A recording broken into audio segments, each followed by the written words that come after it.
You're Yes. mourning who you once was, and even though you're very happy with who you are today and who you're continuing to become, these clothing pieces and these shoes were a part of your life at one point. This is the space that I am allotted.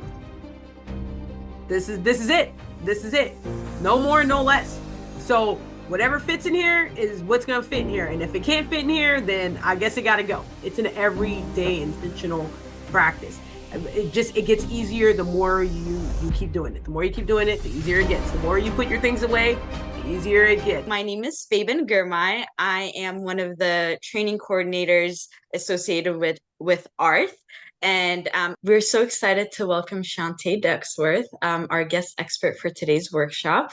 Shantae is a Seattle native and the owner of Shantae's Your Space. She has 4 years of experience as a professional home organizer, and she brings a passion for creating peaceful and functional spaces. She is also a proud Seattle sports fan who loves cooking and traveling.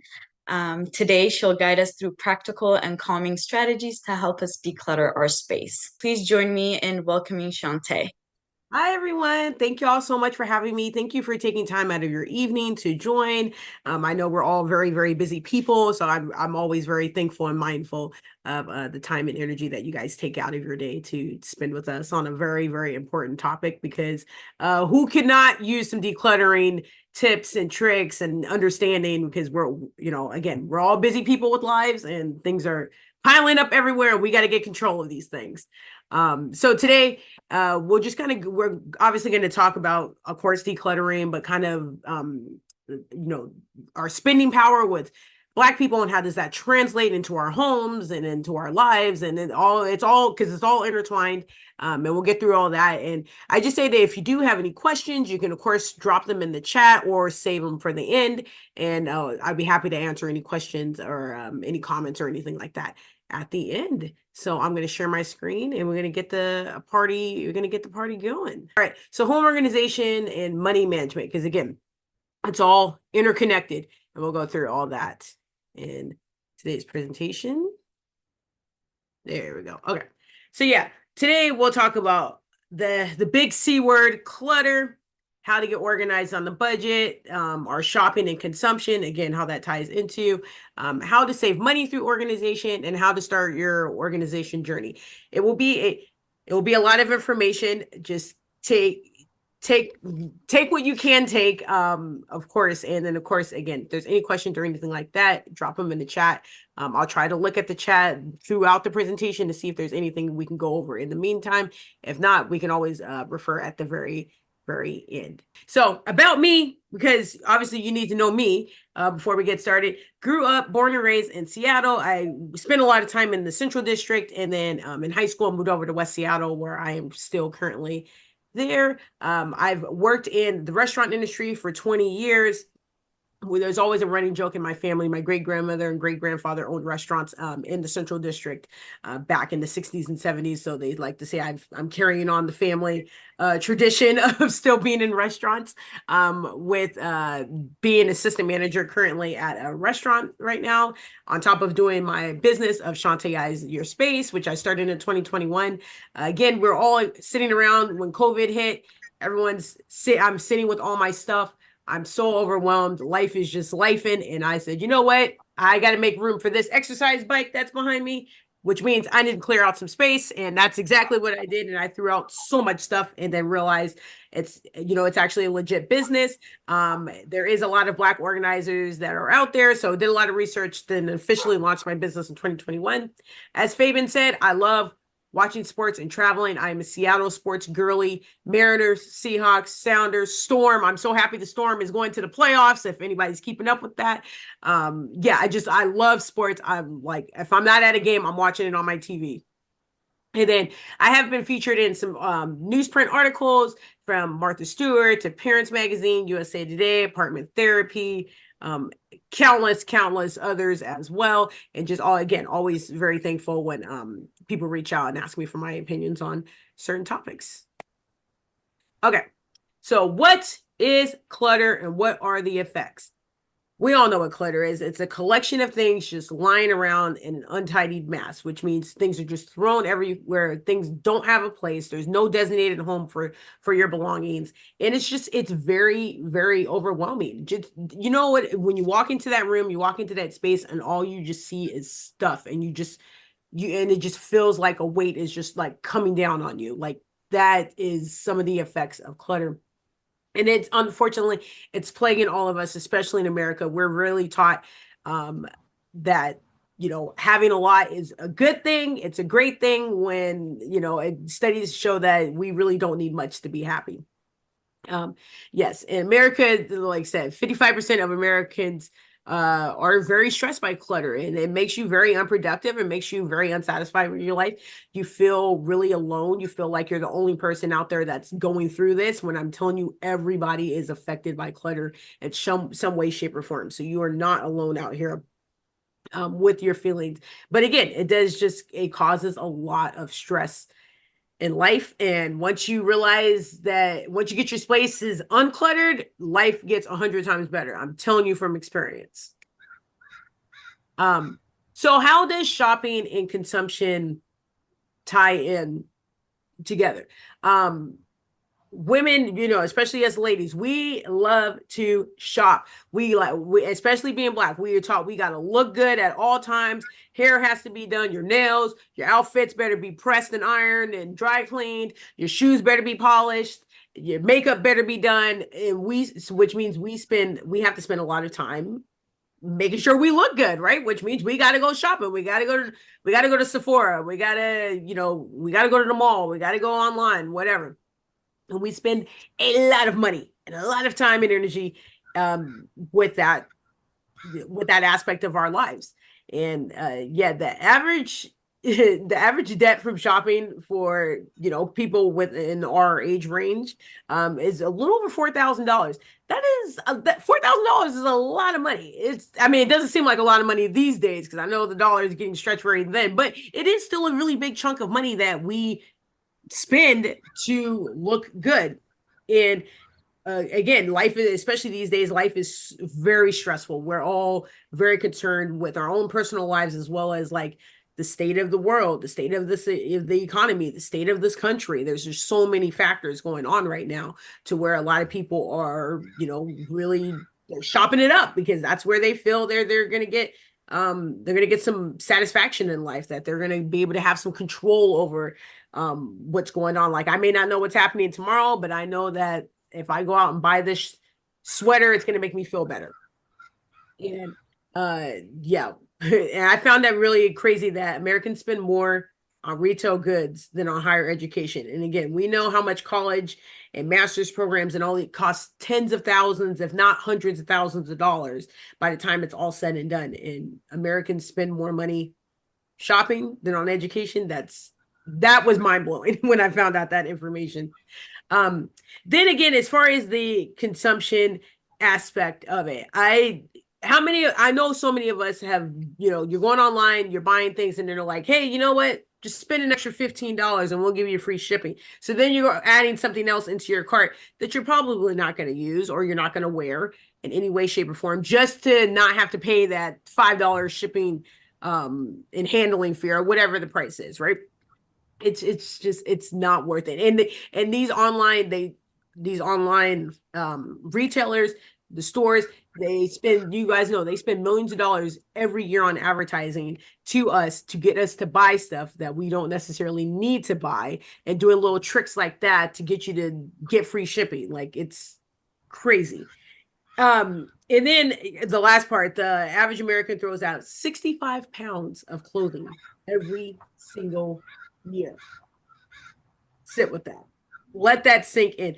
That is crazy. I will personally tell you that I probably am throwing out about 4 bags of clothes every year when I'm going through my closet. I usually do my closet refresh every quarter, and I'm throwing out at least a bag of stuff that just no longer fits, is no longer my style, things that have seen better days, things of that nature.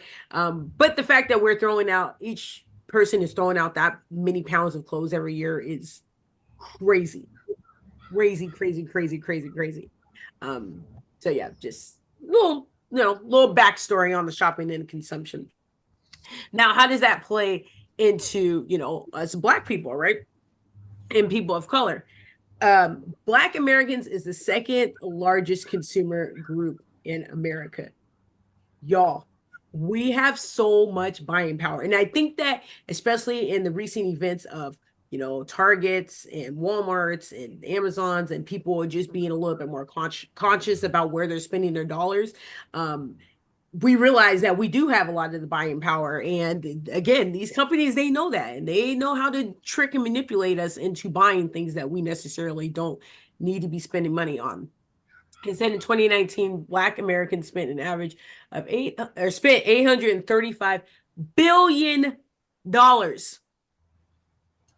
Crazy, crazy, crazy, crazy. That was one of the latest statistics that I found. But we also, as Black folks, we have, a lot of us have low financial literacy. We're not taught a lot of things in school. We're not taught a lot of things at home because our parents or our grandparents, unfortunately, just didn't have certain information that other ethnic groups in this country have access to. And where a lot of us are to this day are still learning on the go and learning new things that we felt like could have been beneficial to us decades ago. And we're trying to still play catch up with everybody else. So all that, again, tying into where, first off, we're Black Americans, so we already have enough stress on us, and then we're already not making as much money as our counterparts, especially if you are a Black woman. For sure you're not making as much money as a white female or even a white male, for instance. And then on top of that, so our dollars are stretched very thin. We got families, we got households that we have to support. Saving money can be very hard and challenging as well. Again, if you're not making as much as your counterparts, again, it's all very, very, very tied together. And again, less access to employer benefits because maybe your employers don't actually sit down with you and explain, 401ks or pensions. Back in the day, we know that's long and gone for a majority of companies, but 401ks and other great benefits and other great programs that could really help you get ahead or really get a sense of saving money for a rainy day or saving money for retirement or whatever the situation is. And again, so we rely on shopping because shopping makes us feel good because we like to look good. And again, at least half of the Black population really, really feels that shopping is very relaxing to them. Again, because it's a dopamine hit. You're going there, you're getting that instant boost of feeling really good about yourself. You went out, you bought this sweater or you bought these shoes or whatever you're purchasing, and it instantly makes you feel better. But down the road, how often are you going to use it? Right? Are you just buying it for right now and you're only going to wear it one time, or are you actually is it going to be intentionally used, for many years to come? So again, things you got to keep in mind of when you are making purchases out there. And Black people are most likely to respond to any targeted advertisements at 42% compared to other demographics. I'm telling you, they are very intentional about that. And especially now that a majority of us as Black folks want to, of course, go where we are celebrated and not tolerated. We want to see ourselves in the store. We want to see our sizes in the store. We want to see the representation of us in the stores. And if we see that, then of course we're more inclined to be like, oh, this business really does care about us. I'm going to put my money towards that, towards that company. And then like Target, for instance, every Black History Month, they got this big, display of Black artistry and small Black businesses. And they say they were going to do their 15% shelf initiative where 15% of their beauty and hair products was going to be Black owned businesses. And of course we were like, oh yes, this is great. You're representing us. We're going to go to Target. We're going to spend our money. This is great. And then when they started pulling the plug, we said, you know what? We pulling our dollars too. So again, it's all very interconnected. Any questions thus far before we jump into the next part of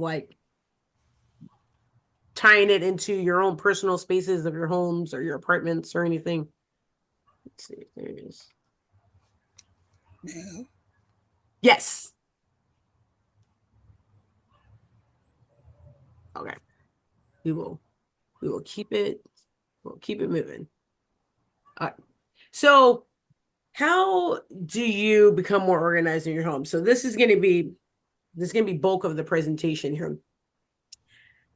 I'm going to tell you, you got to you got to you got to get your mind right. Your mind has to be right before you take on any sort of a project. It doesn't matter if it's as small as a junk drawer or a small bathroom drawer, or if it's as big as a closet or a garage or a basement or attic or any majorly huge spaces.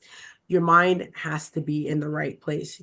You have to make sure you're getting a good night's sleep. You have to make sure you wake up, go for a walk, get some fresh air, meditate, pray, journal, just really get your mind in the right state of mind. That way you're fully ready to immerse into this experience of decluttering whatever space that you're going to go into. And also set a schedule. If you're like, you know what, Saturday, I'm going to get up and I'm going to clean out this particular space, like put it in your calendar, write it down, really make a date with yourself. Just treat it as if you were going to go on a date with your partner. You're going to go on a date with your best friend or your sibling or whoever. Like, right? You're going to write it down. You're going to put it in your calendar of some sort, and you're going to be like, yes, I'm going to dinner with Fabian on Thursday at 6 o'clock. We're going to go to this restaurant. I got it written down. Okay, Saturday, I'm going to get up. I'm going to make sure that I'm going to clean out my small linen closet, and that is my goal today. And again, how far do you want to get throughout that project, right? So again, if you know that I'm purging my kitchen, your kitchen's not going to get purged in one day. That's just the reality of the situation. But hey, you know what? I know that I can do I'm going to commit to two cabinets in my kitchen. I'm going to commit to two cabinets, and I'm going to go through, I'm going to pull these things out of here. I'm going to go through everything, see what's broken. If it's broken, it got to go. That's first and foremost. Broken, it got to go. If you got multiples of the same item, which ones are you keeping? How many of these items do you really need? And wipe down your spaces, and then I'm gonna put it back. And that is that. And then you'd be like, you know what? I'm done for today. I'm gonna schedule another date to clean out another two drawers or cabinets or whatever at a future date. And then you just start the process all over again. I always tell people Rome is not built in a day, you guys. Your mess was not built in a day. It's not going to be cleaned in a day. I'm just being very, very honest with you. And you have to be very honest with yourself when you are starting these processes of decluttering spaces. We think like, you watch the shows, you watch the home edits, you're watching Marie Kondo, you're watching HDTV or whatever, and everything just seems so instantaneously. First off, they got like 30 people working in that space. So of course it's going to get done within a few days. But if it's just you and a home organizer, or you and your friend, or you and a family member, or just a few couple of people, it's going to take a lot of time and patience to get these spaces the way that you want them to look. So again, just be very patient with yourself. Be very patient with yourself, and know that it's not going to get done in a day. Those would be like, and make sure your mind is right. Those would be like my top 3 key pieces of advice with starting any decluttering projects. Again, start small. Don't jump for the gun and go for the garage. Absolutely not. Don't do it. You're going to overwhelm yourself. You're going to stress yourself out, and you're going to quit before you even get started. And then it's going to, yeah, start small, because then those small wins are going to lead up to you being able to get into that garage, get into the closet, get into the attics, which should be bigger projects that you put off way down the road. Especially, I mean, now granted, if all your small places are done in your house and you're just like, hey, this garage is the last thing I need to do, then great. Then break down your garage and figure out how you want to break all that down. But start small. Second key piece of advice: monitor what comes into your home. Your home is your energy haven. This is, you start your day here, you end your day in your home. Your home, it's like monitoring spirits, right? If you're around somebody with bad energy, you're not going to want to you're not going to want to do anything with that person. Same thing with things that do not belong in your home. Gift bags from events. I know that we are all creatures of habit, where we want to save all these bags. I'm going to reuse them. I'm going to use them at the grocery store. And we do. I mean, some of us do, especially in Seattle, plastic bags, all that stuff. Everyone's pretty good about having their reusable bags, but we don't need 30 reusable bags, y'all. Just going to be very honest with you. You probably don't need the notepads and the pens and all the stuff that they give, the freebies that they give you when you go to certain events or conventions. Like, just be very, very honest with yourself. And as soon as you get home, if you're driving to an event and you got that bag with you, go to your garbage can outside and literally just, it takes a few minutes to go through that bag and be like, am I actually going to use this? No, throw it in the garbage. Am I actually going to use this pad? No, throw it in the recycle. Just don't even let it come inside your house. Same thing with your mail. When I go to the mailbox outside. I'm going through my mail. And if there's any junk, it's automatically in the recycle. It's not even coming inside. Why? Why is it going to come inside and take up space in my home and stress me out when I don't even, that stress don't even need to come inside? Absolutely not. Absolutely not. Monitor your online shopping. Again, it's so convenient to just order everything online with Amazon and Instacarts and everything. I get it. It's such an easy convenience that really does help a lot of people, which I'm not against people shopping in any way, shape, or form. I'm just against people shopping for things they don't need. So just be very intentional about what you are buying. That way you're saving your money. You're not wasting time and energy, all that good stuff. One of the things that really, really helps me is I always create a shopping list before I go into any store. I used to really love shopping.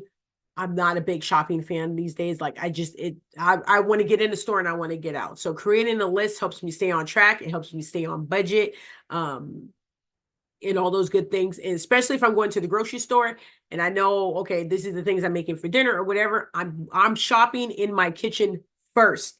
I am going through my cabinets, I'm going through my pantry, I'm going through my freezer, my refrigerator, and seeing what do I already have. That way I'm not wasting money at the store rebuying something that I already have, right? So if I know I'm making spaghetti, I already have noodles. I don't need to buy noodles at the store, right? So next step is establishing zones in your home, like put things back where they need to go. Like everything should have a designated place within your home.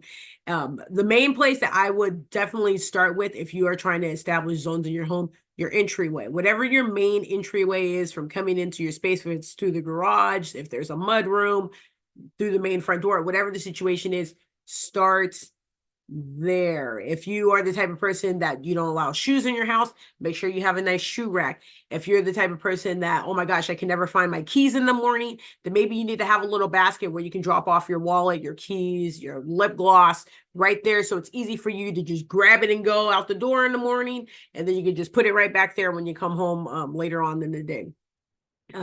Coat hooks. If you're like, okay, these are my like main 2 coats that I love to wear, my jackets or whatever. Okay, some coat hooks or a coat rack or something like that. That way, again, you're putting it away. It's easy to grab off and go, put back when you're done with it. And then the main thing I do at the end of every night is a reset. The day gets away from you. You're just moving and grooving. It literally will take you like 10 to 15 minutes to just do a little nightly reset. Just go through the major areas of your home. Just grab a big basket. Anything that is out of place, throw it in the basket, and then literally go and put it away in its designated area. Again, that you will get your space you need to already have the designated spaces, places and zones in your home in order to execute that nightly. But I make sure dishes are not in the sink. Everything is put away before I go to bed because it will ensure that you get a good night's sleep, which obviously we know sleep is very, very important. And that way, you're able to wake up, be refreshed, and you're not stressed out about a sink full of dishes or stuff everywhere, because that's going to just set your day off and in a bad way, and we don't need that. All right. Oh, 1 second. Get some more natural light in here since the sun is setting on my side. Okay. Get creative and save money. I'm a big firm believer in reusing things that I already have. I have plastic drawers and bins that I have reused so many times because I'm just getting rid of things. These items no longer serve me. I got this bin. I'm going to just reuse it and repurpose it in some way, shape, or form. Again, smaller boxes and drawers to kind of designate things out in the drawers so things aren't just scattered everywhere is great. cups to hold like office supplies. My friend got me this like great mug that says like a boss. I use it for my pens, and I have a standing desk that has dry erase. So I like my dry erase markers, everything in there. Again, just get really fun, get really creative with your spaces, and use what you already have. A lot of, I'm telling you, I've been in many clients' homes. Everybody had bins and baskets laying around. So I just was like, you know what? This is what we're reusing. Now, granted, if you feel like it's not your style anymore and you want to get some new baskets or whatever, great. I'm for that. Get rid of the old baskets in the process. Okay. Don't be holding on to everything. Something got to go in order for something to come in. Um, using your bookcases to display, heirlooms and awards and transitional moments and things of that nature. Bookcases aren't just for books. Like it literally can be your own little art gallery. I nothing hurts my heart more than walking in to a client's home and seeing beautiful paintings from their travels or things that have been passed down from their family, literally collecting dust in boxes and not being displayed. Now, granted, if you don't have the space to display them, I again, there's factors and variables into everything, but I'm like, your walls are empty and this art should be displayed on, like, you have them in these beautiful frames, and like, why is it not on the walls? Like, let's get it out of the garage and put it up, like the things like that, right? Because when you walk into somebody's home, you're like, their home is telling their story, and I want to see that when I come into your home. I want it to be reflective of who you are. I want to feel that good energy when I'm walking in and being like, okay, Fabian, I know this is your house. I can tell this is your home. I love what you've done with your living room space or whatever the situation is, right? I'm always a firm believer, use Facebook Marketplace, estate sales, like really find a good deal. If I am going to do shopping, I've always been taught to find a good deal. We're usually pretty good about that as Black folks. We always on the hunt. We always on a bargain. We like to shop on sale and get a good clearance deal or whatever. So yeah, use Facebook Marketplace. Estate sales have great stuff, y'all. Like, if it's items you need, don't just go. Be intentional about what you are getting if you decide to use a marketplace or estate sales or things, along those lines. Um, Another thing to save money and get creative, unsubscribe to marketing emails. Now, granted, I know a lot of us have emails that have like tens of thousands of emails in them. You've never gotten the opportunity to go through and clear them out. If you use Gmail, I know if you go on YouTube, there is like very easy ways to unsubscribe to a lot of those emails within minutes and archive it and clear things out. Gmail is really, really good about that. I personally, I'm checking my emails every day. I don't like seeing the icon. I'm really good about going through and getting rid of all those emails. But again, it's going to take time in daily practice.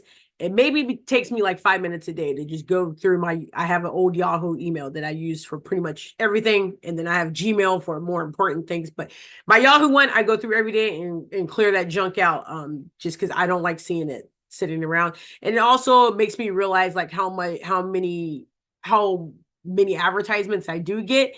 And I'm just like floored. I'm like, wow. Yeah, yikes. And it turns me off from wanting to buy anything. So unsubscribe to those marketing emails. That way you're not tempted. Now, if you are on the fence, if you're ever on the fence about online purchase, let it sit in the cart for at least 24 hours. Then come back to it in 24 hours and see, do you still really want that item? Do you still really need that item? That way you're not just clicking and regretting your purchases later on down the road. Enlist the help of friends or family to help you purge. Now, this one it's tricky. It's great, but it can be tricky. It has to be somebody who is going to be objective. It's going to be somebody who is going to be honest with you. It is going to be need to be somebody who is going to be able to give you a little tough love, especially with bigger projects of like closets and clothing and things, things that we have real sentimental ties to. Just has to be somebody very objective. And that's going to keep it very real with you if you are going to enlist, friends and family to help you out.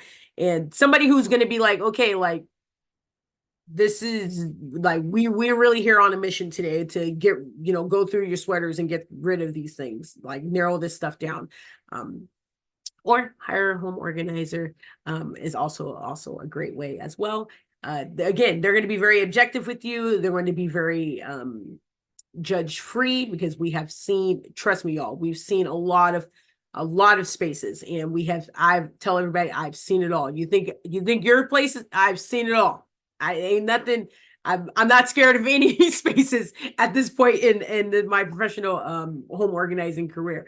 And again, the home organizer, it is going to cost you a little money, but I'm telling you, the peace of mind you get on the back end, priceless. I will say again, it's everyday intentional work. It's everyday intentional work.